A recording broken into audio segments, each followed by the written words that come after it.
Don't touch anything. Just clean what you're told and stay invisible.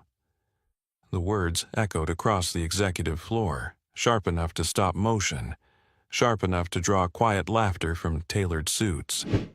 Security shifted closer. The silent CEO didn't even look his way, and the room decided the janitor had overstepped. He didn't apologize. He simply lifted his eyes, calm, unreadable, as if he understood something no one else did. What none of them knew was that this moment would fracture everything they believed about power. This isn't a story about cleaning floors. It's about what happens when the wrong man is underestimated. Before I show you the exact moment a foreign executive finally broke his silence, and why the CEO's confidence collapsed, pay attention. By the way, where are you watching from? Tell me in the comments below. The air conditioning hummed like a held breath. Polished glass reflected wealth and certainty, and the man in gray coveralls stood alone inside it. Mop paused, knuckles tight but steady. He'd learned long ago that silence could be armor. The executives returned to their murmured strategies, already erasing him from memory, convinced the interruption was over. It wasn't. He resumed his work with deliberate care, the quiet scrape of rubber against marble grounding him.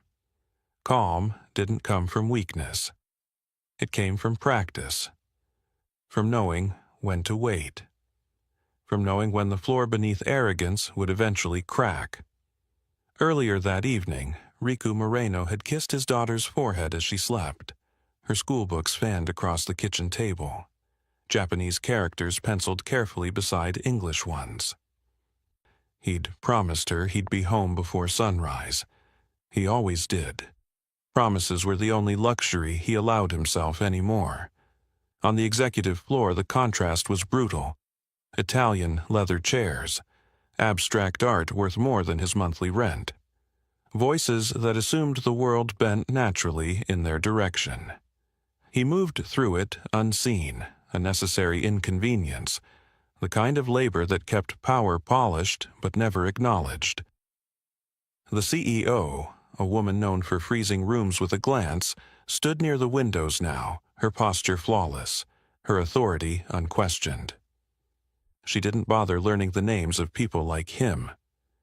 People like him didn't last long in her world. That was the rule. A quiet tension threaded the space as preparations continued for the late-night arrival everyone pretended not to be nervous about. Foreign investors. A critical merger. The kind of deal that decided futures. He caught fragments as he worked, not because he was curious, but because listening had once been his job. Someone complained about cultural rigidity. Someone else dismissed it as posturing. Money would smooth everything. It always did. Except sometimes it didn't. His phone vibrated softly in his pocket.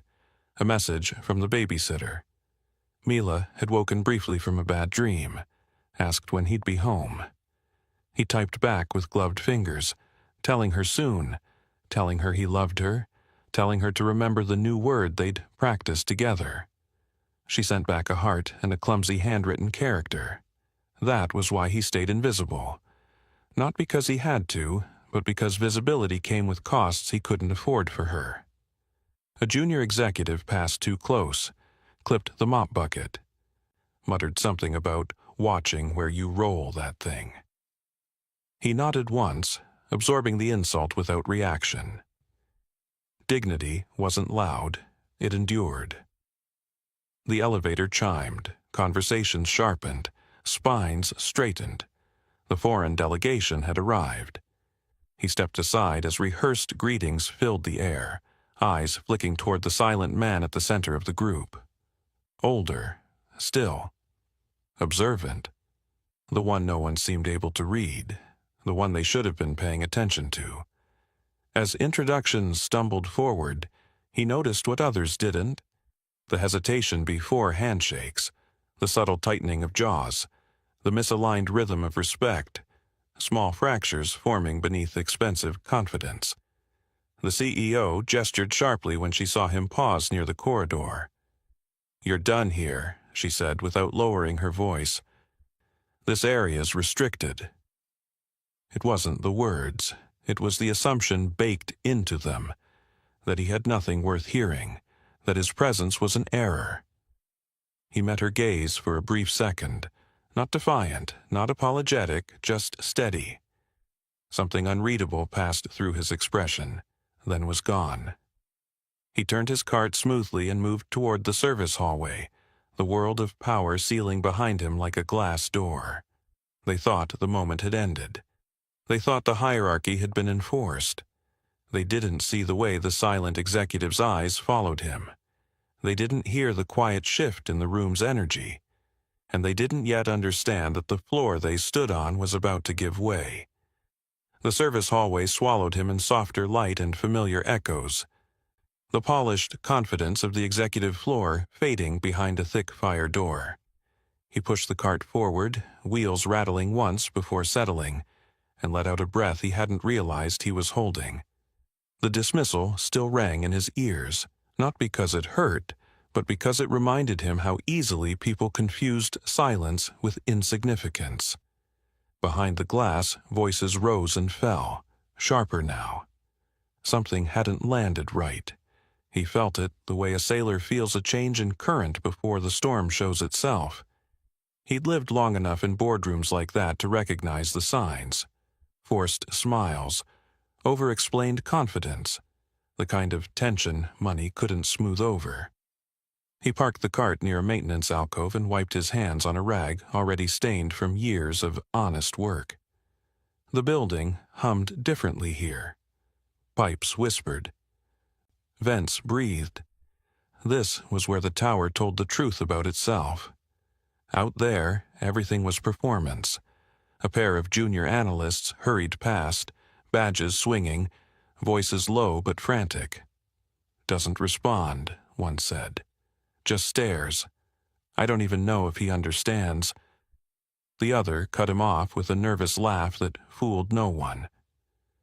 They disappeared around the corner without noticing him.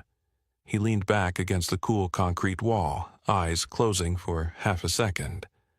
Images surfaced uninvited. Long tables, interpreters sweating through suits, deals balanced on phrasing, on honorifics, on knowing when not to speak at all. He'd learned that lesson the hard way, across an ocean, long before mop handles replaced briefing folders. His phone vibrated again. Another message. This time, a picture. Mila, at the kitchen table, hair a mess, holding up a paper covered in characters she was still learning. Under it, she'd written, "You said this one means patience." He smiled despite himself. Patience, of all the words. He typed back slowly, choosing each letter with care. "It does. And you're doing great. I'll explain more tomorrow." He added a heart, then another. He needed her asleep, safe, dreaming of things far removed from power games and glass towers. A sharp voice cut through the hallway. "Why is this corridor not cleared?" The CEO. Her heels clicked with purpose, authority trailing her like a shadow. She stopped short when she saw him, annoyance flashing across her face. "I told you this area was restricted." "It is," he said evenly, nodding toward the sign behind him. "This is the service access." Her jaw tightened. "Then stay where you belong." She turned away before he could respond, already barking instructions into her headset. The assumption hung heavy in the air, heavier than the insult itself. He watched her go, the back of her perfectly tailored jacket rigid with certainty. He could have corrected her, could have said more. Instead, he picked up the mop again. There was a spill near the elevator bank, something sticky and dark against marble. He worked methodically, each movement precise, controlled. Control mattered. It always had. Through the glass, the silent executive finally spoke. Just one sentence. He didn't hear the words, but he saw the effect. Faces stiffened. A murmur rippled. Someone laughed too loudly. The CEO's shoulders squared as if bracing against an unseen weight. A facilities supervisor approached him, lowering his voice. "They want everything perfect out there," he said, gesturing vaguely. "No mistakes tonight, big money." He nodded. Understood. As the supervisor left, he glanced once more toward the boardroom. The silent man's gaze drifted, briefly, unmistakably, toward the service corridor. Toward him.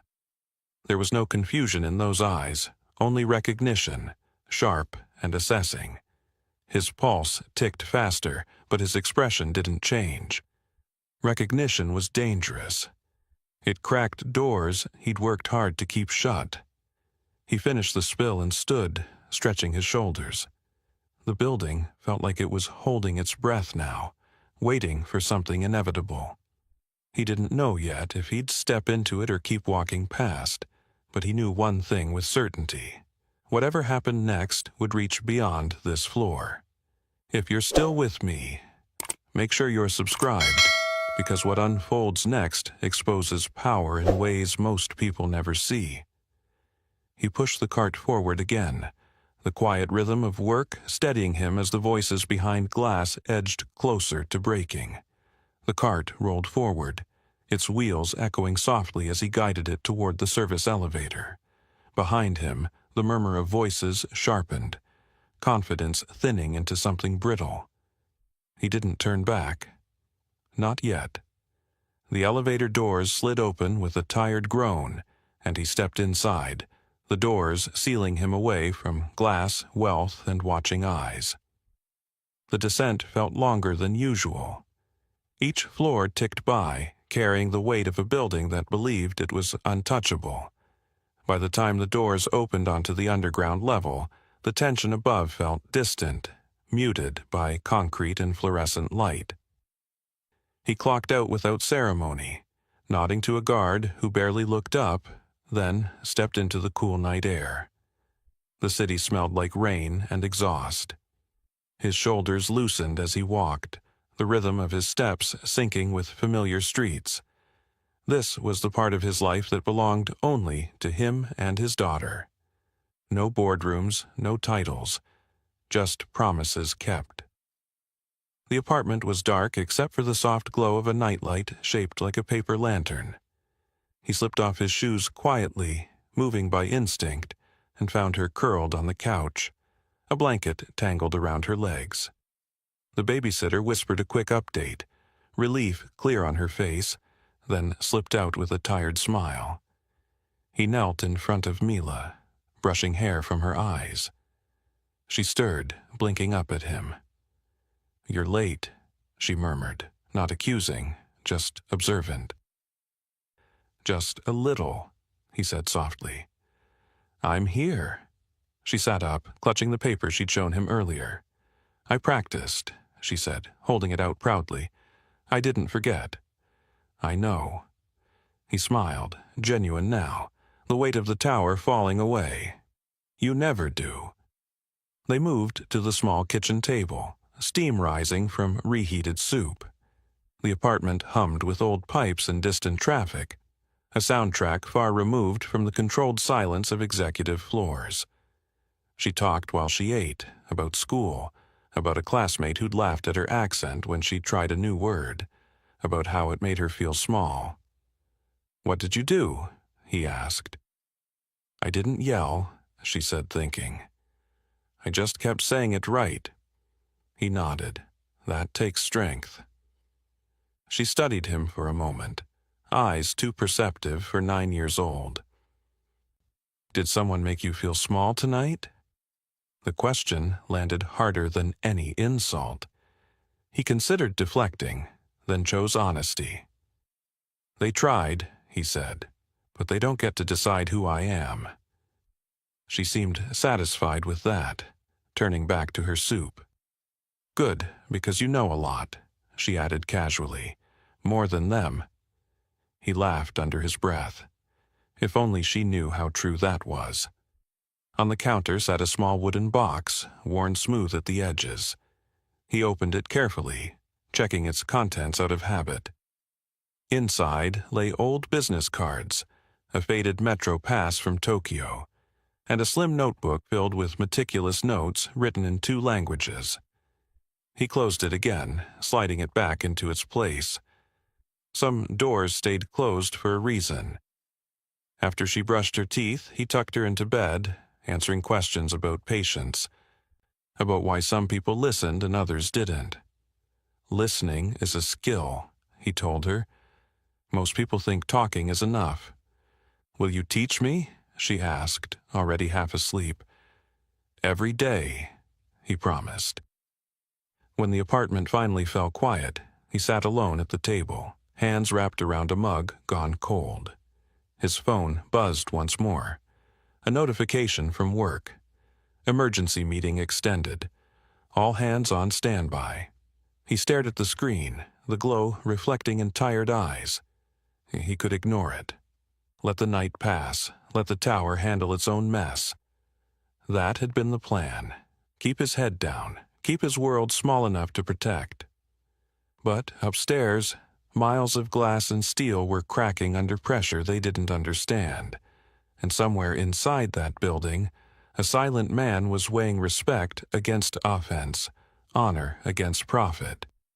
He stood, slipping his jacket back on, glancing once toward Mila's door.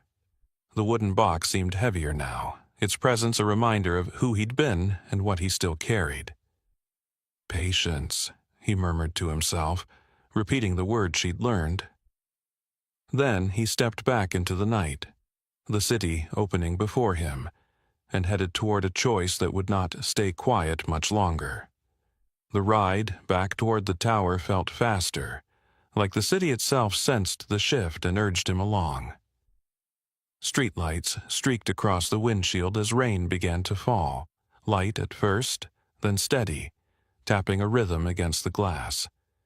He parked in the underground garage, swiped his badge, and stepped once more into the building that pretended it never needed people like him.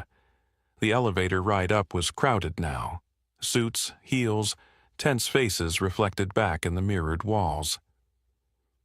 No one spoke. Phones buzzed with half-answered messages, eyes flicking upward as the numbers climbed. When the doors opened onto the executive floor, sound rushed in. Voices layered with strain, the clean hum of confidence fractured by urgency. He stepped out, cartless this time, hands empty, posture unchanged. No one noticed. They were too busy orbiting the gravity of impending failure. At the center of it all stood the CEO, her expression sharpened into something brittle. She spoke in clipped directives, pacing in tight lines, authority cracking at the edges. "We're not renegotiating," she said. "They need us more than we need them." A senior advisor leaned in, whispering something urgent. Her jaw tightened. "He doesn't respond to pressure," the advisor murmured. "He just watches." Across the room, the Japanese delegation sat composed, untouched cups of tea cooling on the table. The silent executive's hands rested neatly before him, eyes steady, giving nothing away. The interpreter hovered uselessly, translating words that landed flat, stripped of the respect they required. He paused near the edge of the room, close enough to hear, far enough to remain unseen. It was familiar territory, the space between influence and invisibility. He listened as phrasing missed its mark, as tone overreached, as impatience dressed itself up as confidence. Every mistake stacked quietly, dangerously. A junior associate stumbled through an apology, words tumbling too fast. The silent executive inclined his head once, not in agreement, not in dismissal, just acknowledgement. The room misread it as progress. The CEO exhaled sharply. "We're burning time," she said. "Adjust the numbers." That'll get his attention. It wouldn't. Money was already on the table. What was missing couldn't be bought.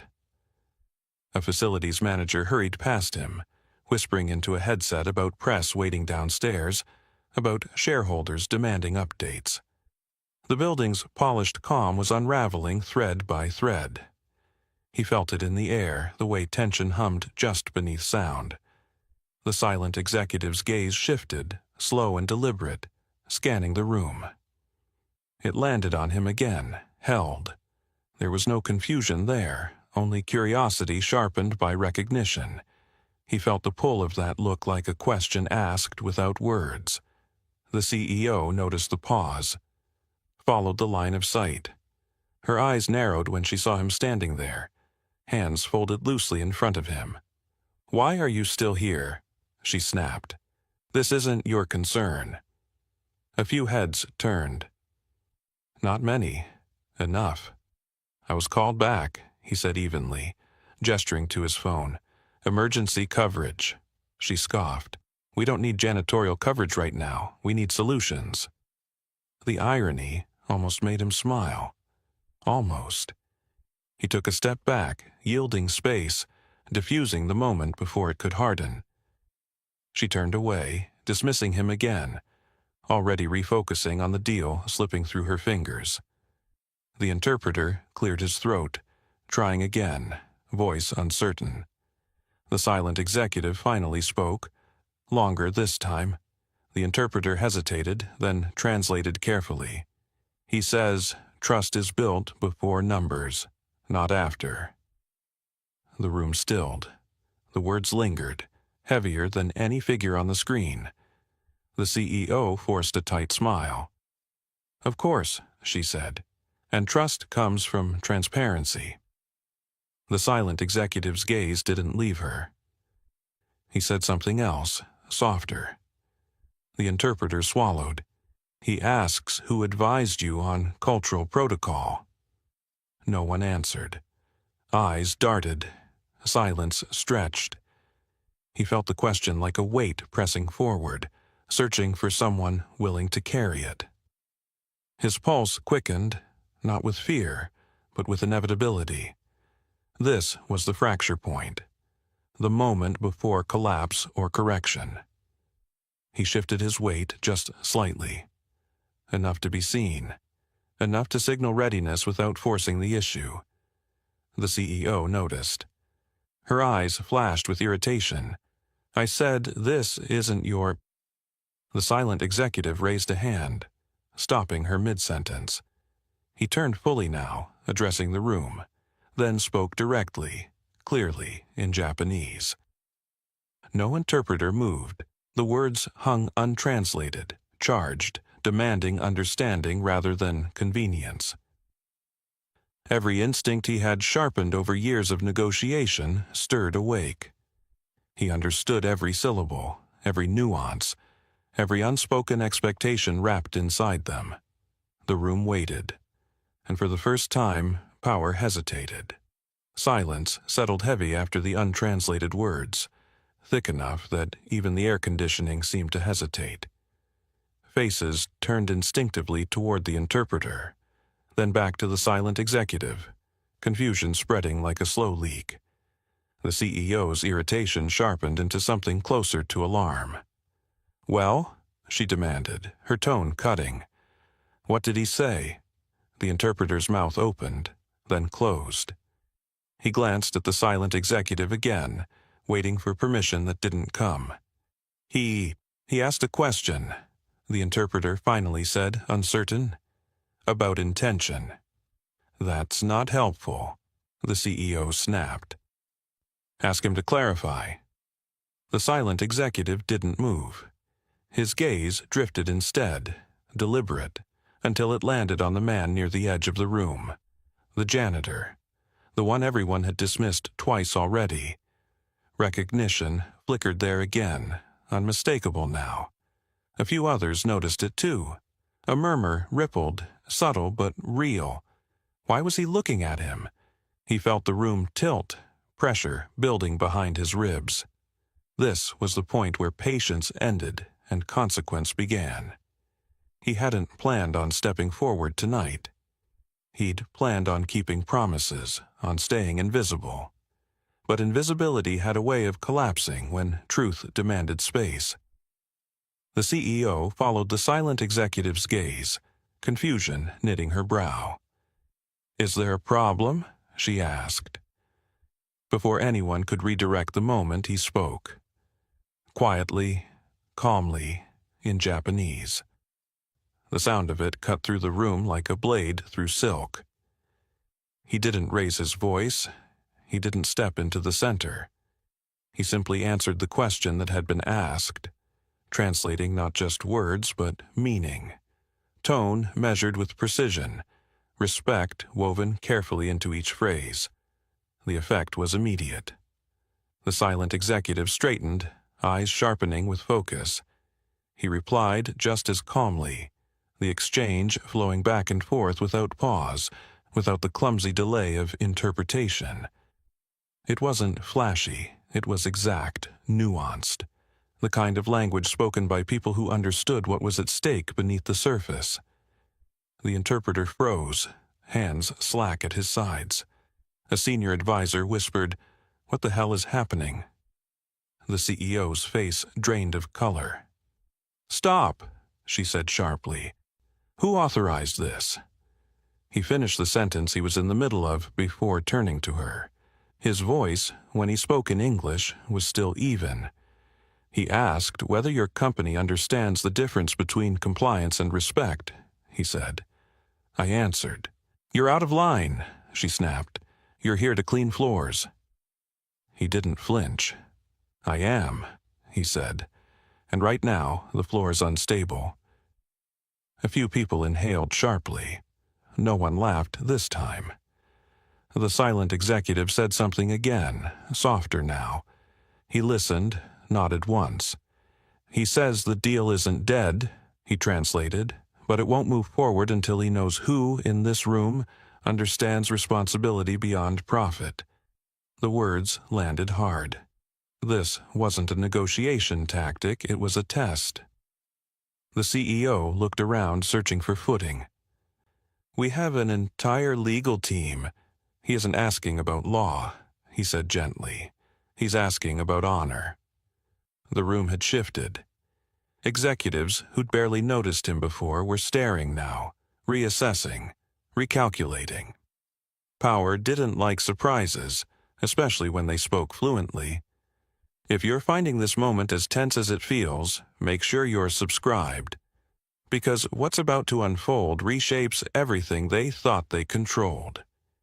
The CEO took a step toward him, voice low, dangerous. "Who are you?" He met her eyes without challenge, without submission. Someone who's listened long enough to hear where this went wrong. The silent executive rose slowly from his chair. The movement commanded attention without effort. He bowed his head slightly, not to the CEO, but to the man everyone else had overlooked. That single gesture did what money, titles, and threats could not.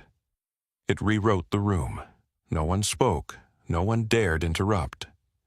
The boardroom had become a witness chamber, and the hierarchy it worshipped was cracking under the weight of a truth it could no longer ignore. He felt it then, not triumph, not revenge, but responsibility. Once you stepped into the light, you didn't get to control how far it spread. The silent executive spoke again, longer this time. He listened, every word precise, every implication clear. When he finished translating, his voice carried across the room. "He says the conversation can continue," he said, "but only if it's led by someone who understands what was nearly broken." Every eye turned toward him, and for the first time, the CEO had no immediate response. The silence stretched, brittle and loud in its own way. Every pair of eyes still fixed on him as if the room had quietly decided he belonged at its center. He felt the weight of it press against his chest. Not fear, exactly, but the familiar pressure of a consequence. Once attention locked on, it didn't let go easily. The CEO recovered first. Authority snapped back into her posture, sharp and defensive. "This is inappropriate," she said. Security. The silent executive lifted a single finger. Not abrupt, not aggressive. Just enough. She stopped. That interruption landed harder than any raised voice. A few executives shifted in their seats, discomfort rippling outward. Power was recalibrating in real time, and no one liked feeling the ground move beneath them. "He's asking you something," the interpreter said quietly now, unsure where his role even fit anymore. He nodded once, listening again as Japanese filled the air. The cadence was deliberate, layered with meaning that demanded more than literal translation. When it ended, he exhaled slowly. "He wants to know," he said, choosing his words with care, "whether this company sees partnership as a transaction or a responsibility." The CEO scoffed too quickly. "That's semantics." "No," he said, not unkindly, "it isn't." A murmur swept the room.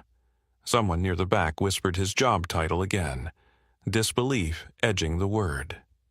Janitor. As if repeating it might restore order. The silent executive spoke again. This time his tone edged with disappointment.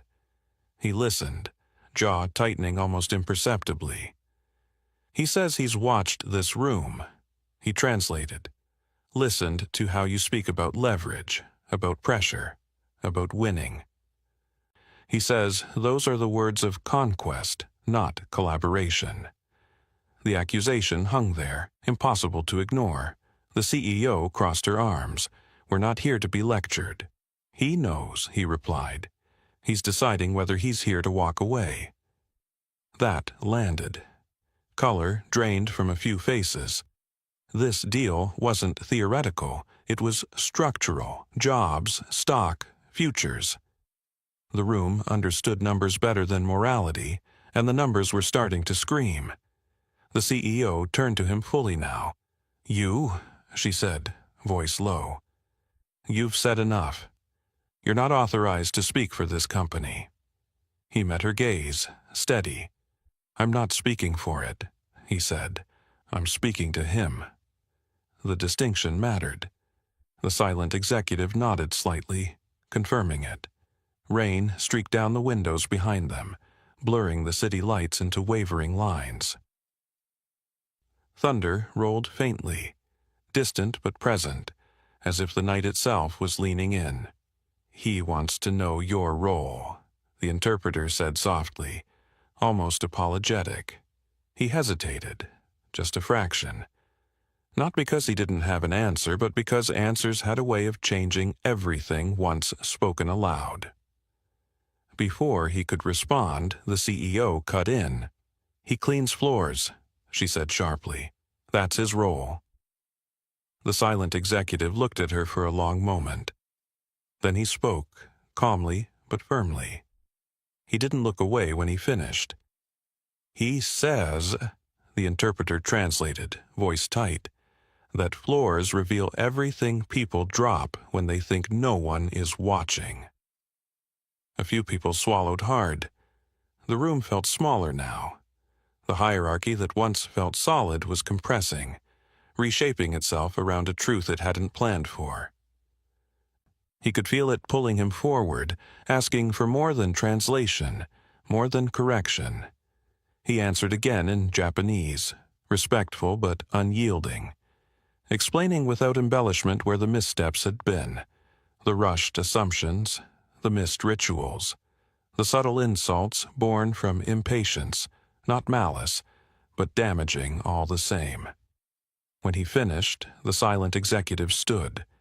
Chairs shifted as people instinctively rose, then froze, unsure if they should sit or follow. "He says the deal is paused," he translated, "not canceled, paused, until he decides whether trust can be rebuilt." The CEO's composure finally cracked. "You can't do this," she said. "We have contracts." "He knows," he replied. "He also knows when to walk away from them." The silent executive turned his attention back to him, studying his face with open curiosity now. He asked one final question, quieter than the rest. He listened, then felt a familiar ache stir beneath his ribs. "He wants to know," he said, "why I care enough to intervene." The room waited. He didn't answer immediately. He thought of a small kitchen table, a paper lantern nightlight, a child practicing patience because the world didn't always listen. "Because," he said finally, voice steady, "some mistakes cost more than money." The silence that followed wasn't empty. It was deciding. The silence that followed his answer felt heavier than before, as if the room itself was weighing the cost of what had just been said. No one rushed to fill it. Even the CEO seemed uncertain now. Her authority stalled mid-command, caught between outrage and the dawning realization that something irreversible had already occurred. The silent executive broke the pause. He spoke briefly, his tone neither warm nor cold, but resolved. The interpreter hesitated out of habit, then looked to him. He nodded once and translated. "He says the pause will last as long as it needs to," he said. "Rushed trust is no trust at all." A senior board member cleared his throat, forcing a laugh that fell flat. "We can arrange a follow-up meeting, a cultural consultant, whatever's required." The silent executive's eyes didn't leave him. He spoke again, longer this time. "He says consultants explain rules," he translated. "But understanding comes from lived experience." That distinction cut cleanly through the room. A few executives shifted uncomfortably, their polished certainty giving way to self-conscious reassessment. They'd spent years mastering optics, not substance.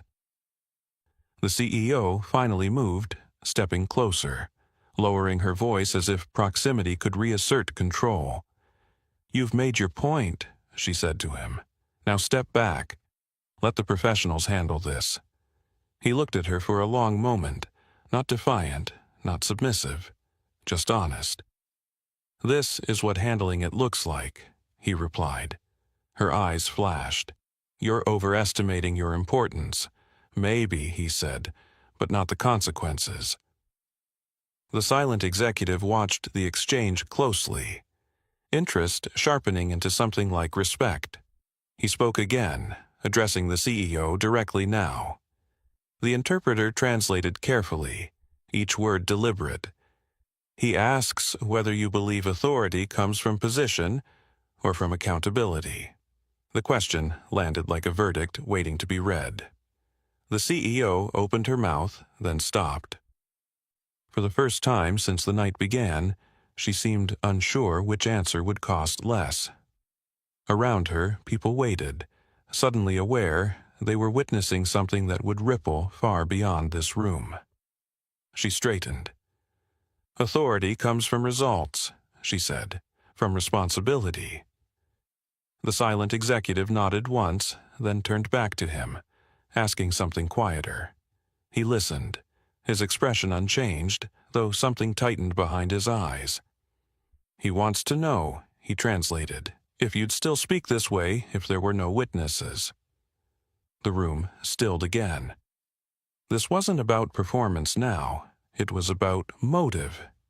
"Yes," he said without hesitation, "especially then." That answer shifted something subtle but profound. The silent executive inclined his head slightly, acknowledgement passing between them without spectacle. He spoke again, a final statement delivered with calm certainty.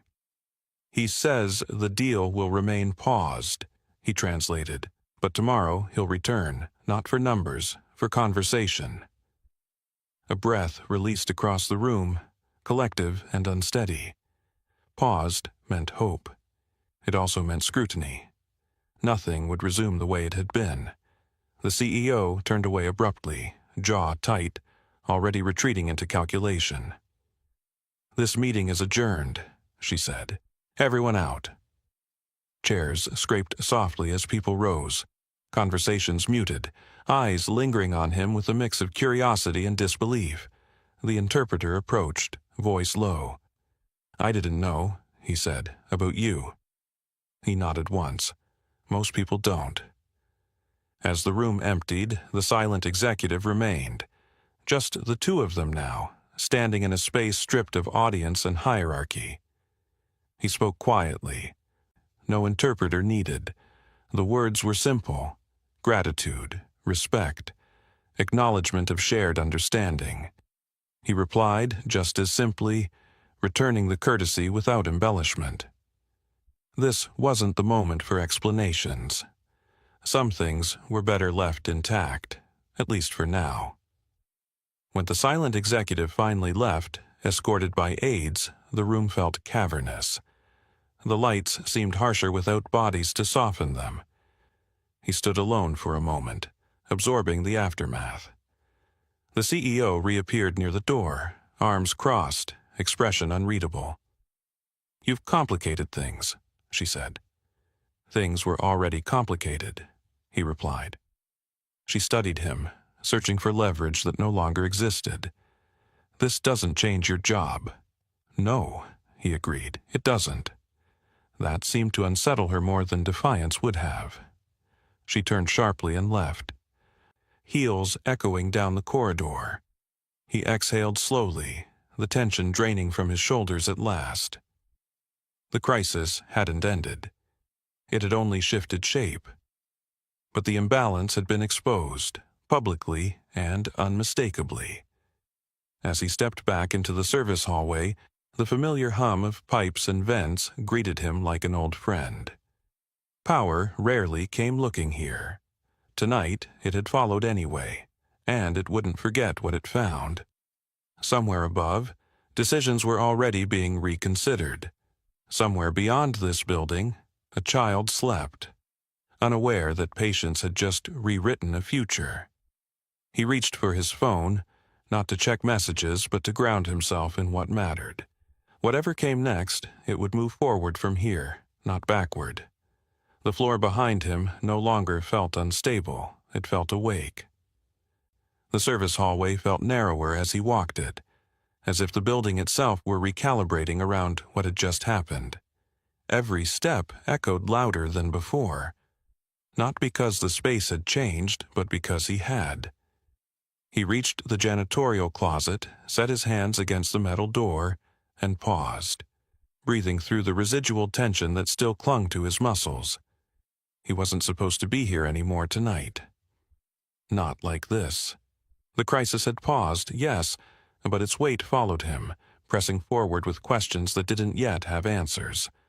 Tomorrow loomed large now, no longer abstract. Tomorrow meant consequences. He checked his phone. A message waited, sent minutes ago. Unknown number. Tomorrow, 9 a.m., Boardroom A. Please attend. EC, no title, no explanation, just an expectation. He stared at the screen, then slid the phone back into his pocket. Attending meant visibility. Visibility meant risk. But retreating now would undo everything that had shifted. He thought again of the silent executive's question. Would you still speak this way if there were no witnesses? Yes, especially then. He finished his shift in a haze, hands moving on instinct as his mind worked ahead, mapping possibilities, preparing contingencies he'd hoped to leave behind forever. By the time he stepped outside, the rain had eased into a fine mist, city lights reflecting off wet pavement like fractured stars. The drive home was quiet. Too quiet. His thoughts kept returning to Mila, to the fragile normalcy he'd built for her piece by piece. He pulled into the parking lot and sat there for a moment, engine idling, reminding himself that whatever happened tomorrow had to serve that purpose first. Inside, the apartment was still. He checked on her, watching the slow rise and fall of her chest, the paper lantern nightlight casting soft shadows across the room. On her desk lay the same language notebook, open to a new page. She'd written a single character, larger and darker than the rest. Courage. He closed the door gently and returned to the kitchen, opening the wooden box at last. He hadn't touched its contents in years, not really. He spread them out on the table, the Metro pass, the business cards, the notebook filled with notes from a life he'd walked away from deliberately. He didn't feel regret, only responsibility. Tomorrow's conversation wouldn't be about proving who he used to be. It would be about choosing who he was willing to be now. The victory wouldn't come from exposure alone. It would come from preparation, from ensuring that when the spotlight returned, it revealed truth instead of spectacle. He reviewed everything he remembered from the meeting. The phrasing that had triggered offense, the moments where trust had frayed, the places where repair was possible. He sketched notes quietly, mapping how tomorrow could unfold if handled with care instead of control. If you're still following this, make sure you're subscribed, because what happens next isn't loud, it's precise, and precision changes everything. Sleep came slowly. When it did, it carried fragments of old boardrooms and new kitchens, of languages overlapping, of patience tested and held. Morning arrived gray and cool. He dressed simply, the same clothes he always wore to work. No attempt to signal importance. The power of the day ahead didn't require costume. It required clarity.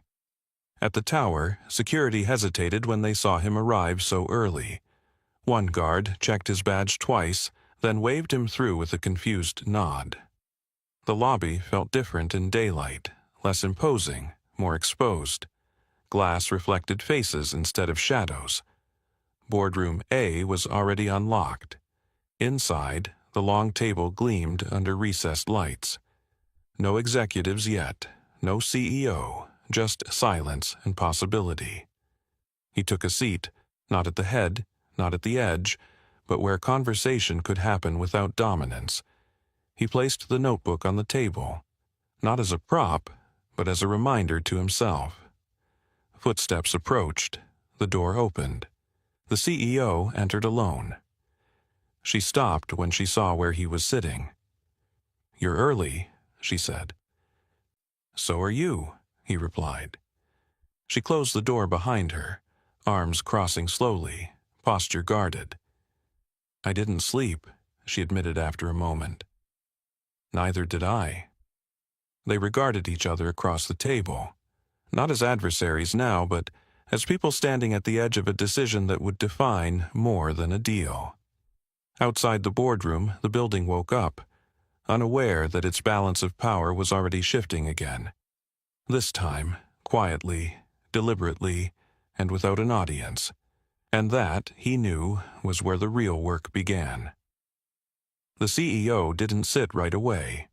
She circled the table once, heels tapping softly against the floor, eyes never leaving him. The silence between them felt different from the night before, less charged, more deliberate, as if both understood this wasn't about dominance anymore, but direction. "They'll be here soon," she said finally. "The delegation, legal, advisors." He nodded. "Then we should be clear before they arrive." She paused at the head of the table, but didn't take the seat. Instead, she rested her hands on the polished surface, leaning forward slightly. "You put me in an impossible position last night." "I exposed one," he replied calmly. Her jaw tightened, but she didn't argue. That alone marked a shift. "You realize what people are saying," she continued. "They're asking questions I can't control." "Control isn't what they're looking for anymore," he said. "They're looking for accountability." She exhaled through her nose, a sharp, measured breath. "You speak like this is simple." "It isn't," he said, "but it is precise." Footsteps echoed outside the door, muted voices approaching. The moment narrowed. She straightened, smoothing her jacket out of habit, and then stopped herself. "Why are you really here?" she asked. "Not last night, today." He considered her honestly. "Because if this collapses the wrong way, People who never set foot in this room will pay for it. That landed. Not dramatically. He didn't intend it to. He thought of custodial staff, junior analysts, families built on paychecks tied to decisions made by people who rarely imagine the downstream effects. Mila's face flickered through his mind, unbidden. The door opened before she could respond. Advisors filed in first, then legal. Conversations hushed when they saw him already seated. Confusion rippled across faces, whispers barely contained. The CEO took her place at the head of the table at last, posture composed, authority reclaimed, but not absolute. The silent executive entered last. The room rose instinctively. He didn't rush them to sit. He observed first, eyes scanning faces, then briefly meeting his. There was acknowledgement there, quiet but unmistakable. They sat. The CEO began, her tone measured, rehearsed.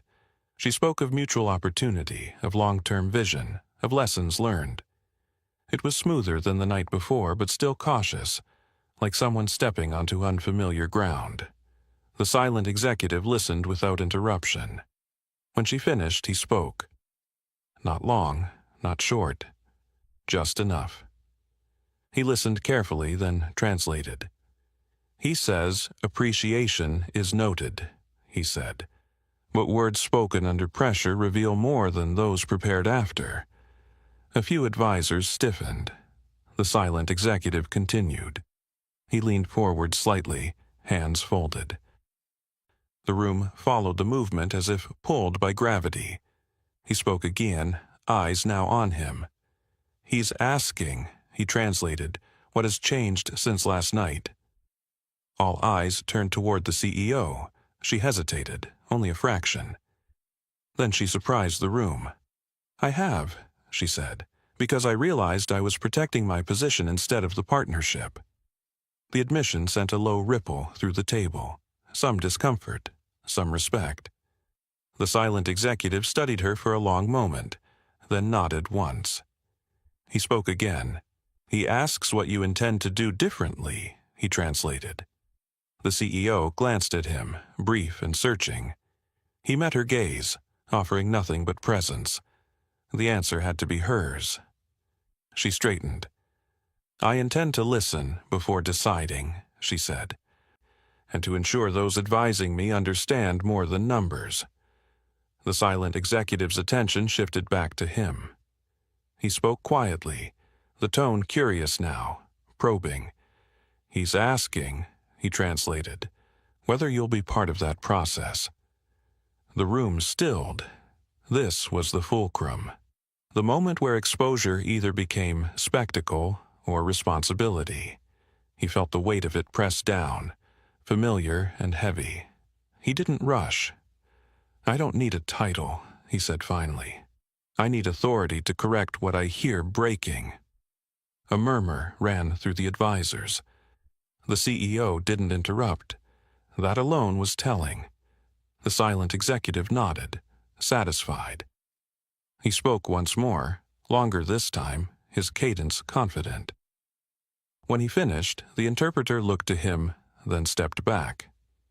He says, he translated, that trust begins today, and that it will be tested.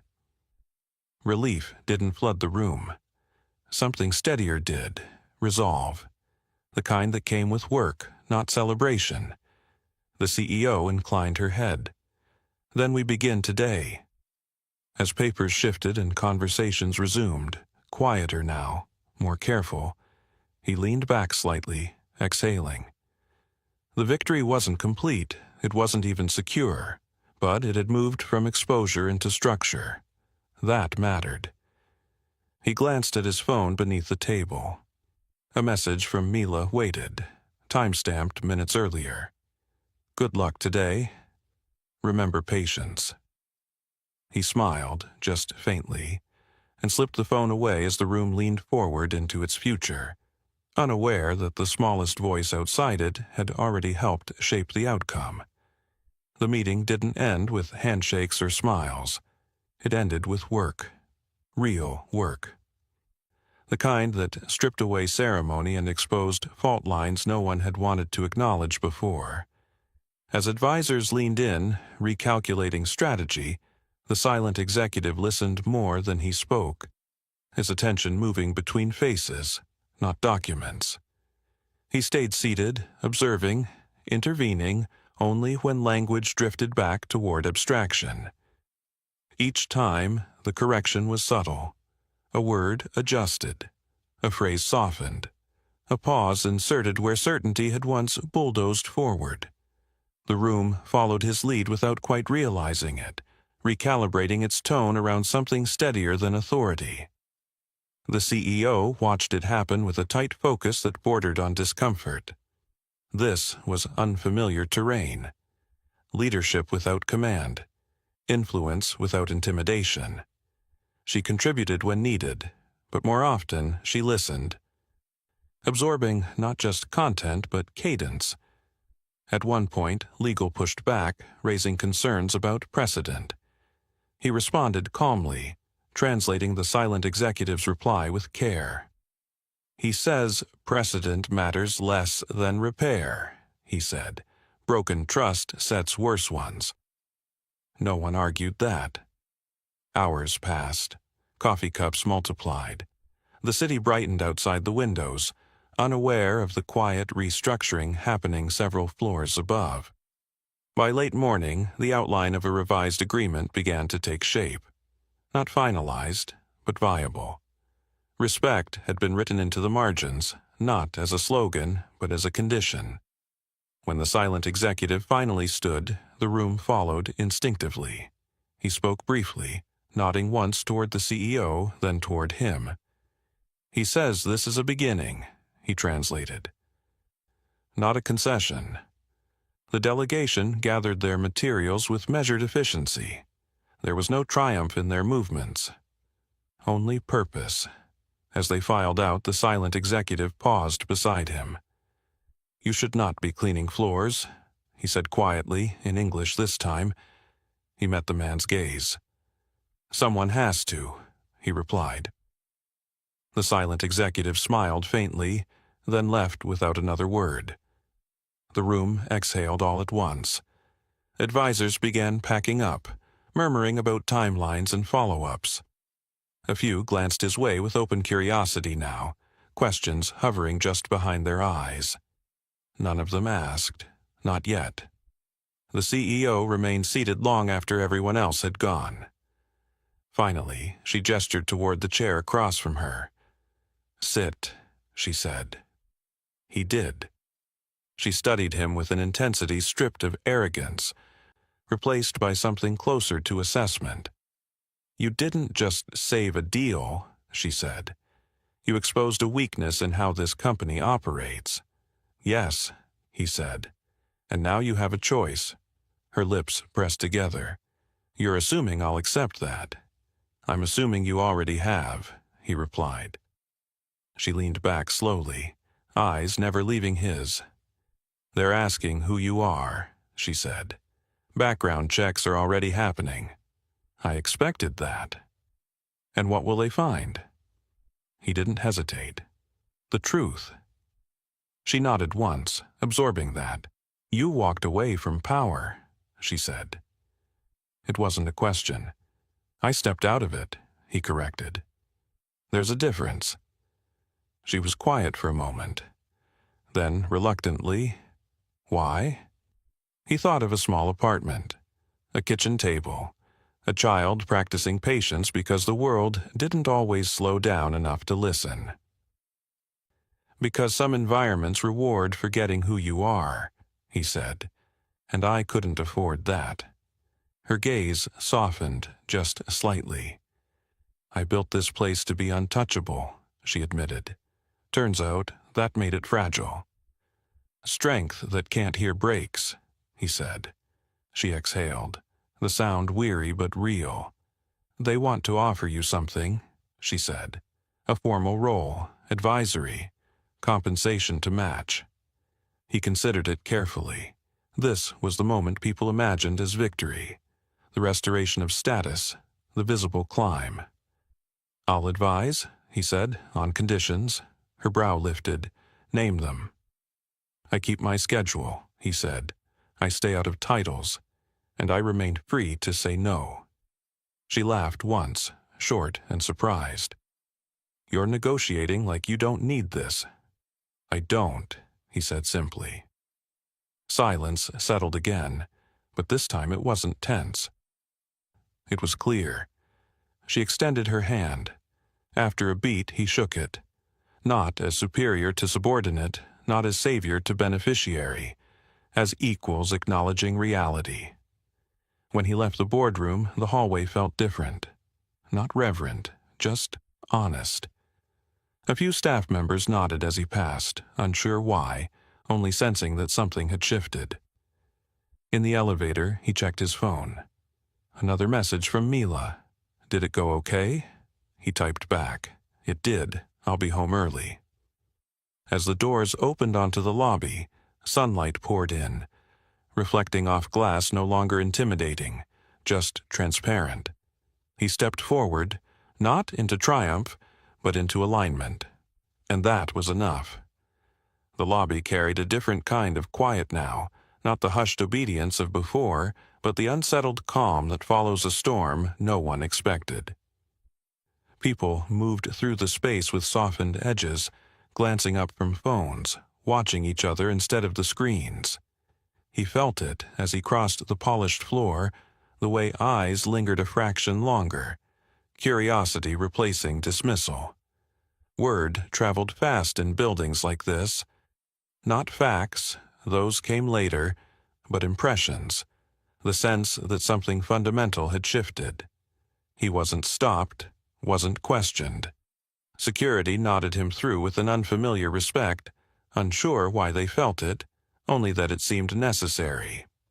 Outside, the air was cooler, rinsed clean by rain. He stood for a moment beneath the overhang, letting the city breathe around him. The tower behind him looked the same from the street. Glass, steel, confidence. But he knew better now. So did a few others. His phone buzzed again. Not from Mila this time, unknown number. Thank you for yesterday. Trust is fragile. You protected it. K.S. He read it once, then again, then slipped the phone back into his pocket. Gratitude didn't always need replies. Sometimes it needed follow-through. The bus ride home was crowded, ordinary, grounding. He stood holding the overhead rail, swaying with the motion, surrounded by lives that would never know how close their stability had come to disruption. That anonymity felt right. Victory didn't require applause.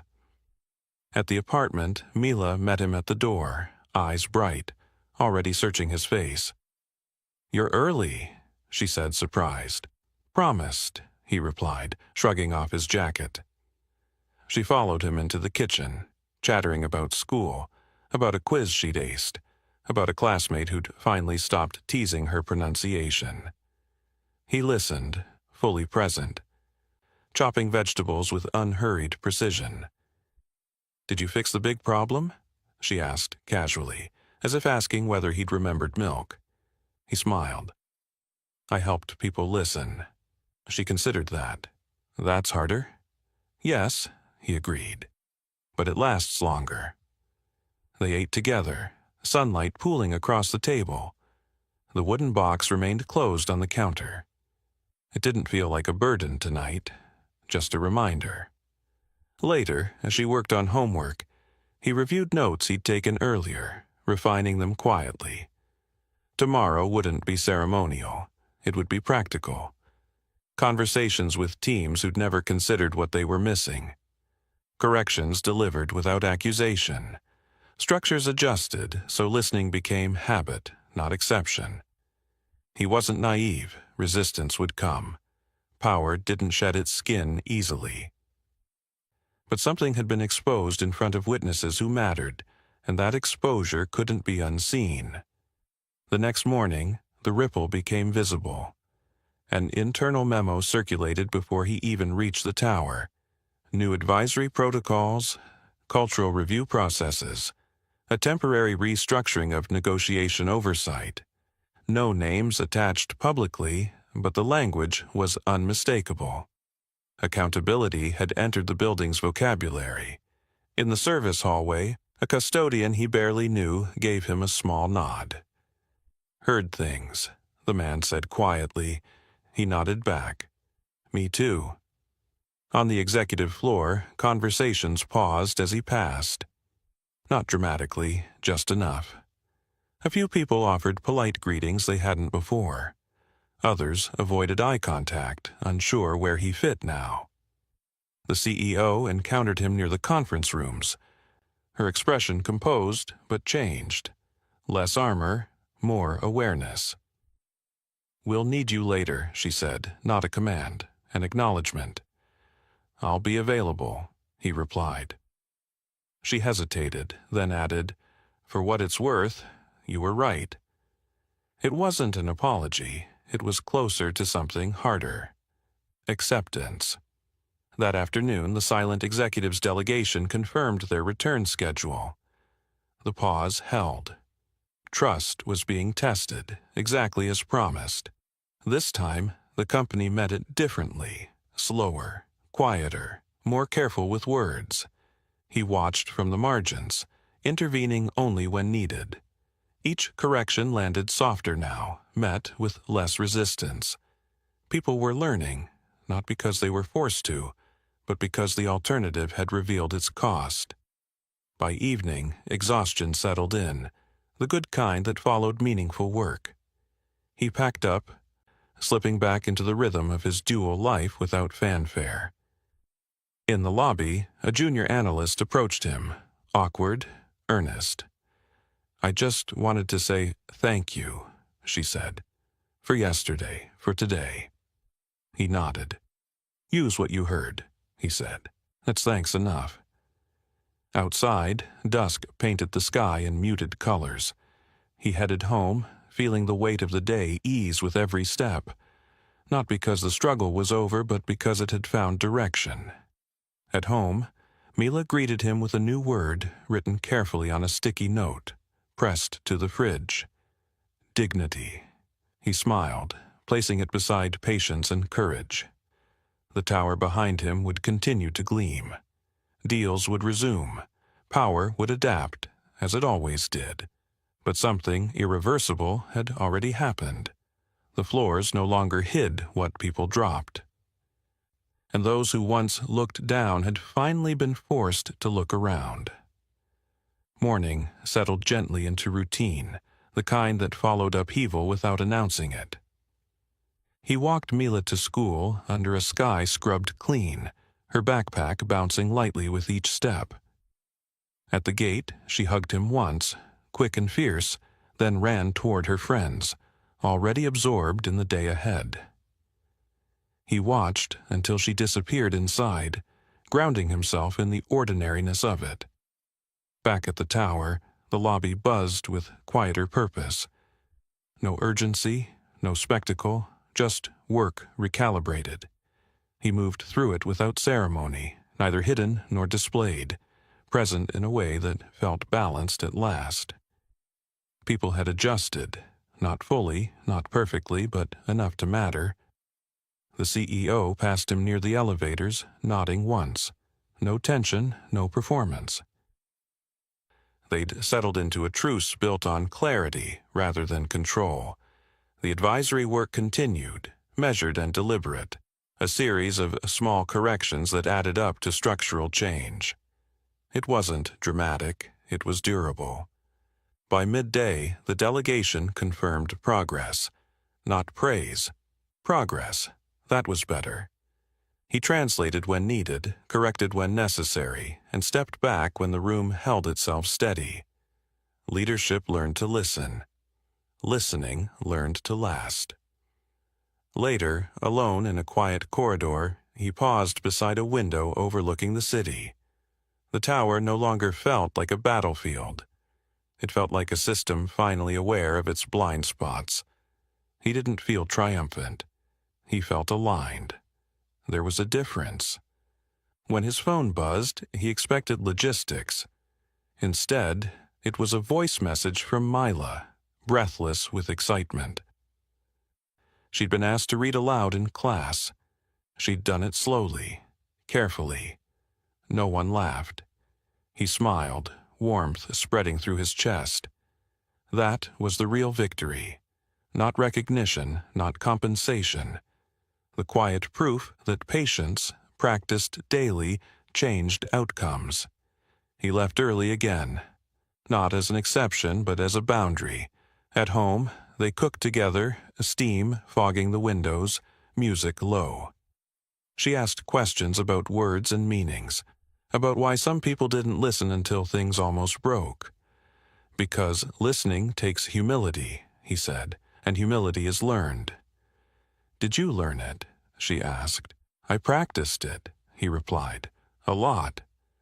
After dinner, he opened the wooden box one last time and let her see its contents, not as relics of power, but as reminders of choices.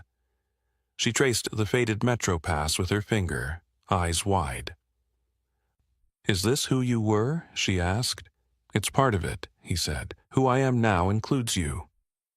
She nodded, satisfied, then returned to her notebook, adding a new word beneath the others. Respect. The days that followed proved quieter still. Policies shifted. Language softened. People who cleaned, maintained, and supported were acknowledged by name. Not because of him alone, but because a mirror had been held up where no one expected one.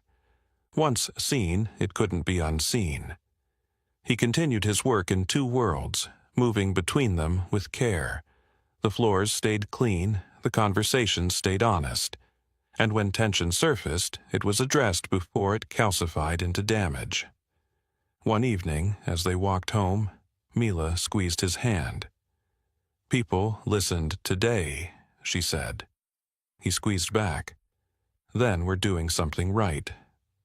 At the apartment, she taped her growing list to the fridge. Patience, courage, dignity, respect. Words learned not from lectures but from watching how the world could change when someone refused to be invisible. He stood there for a moment after she went to bed, listening to the city settle.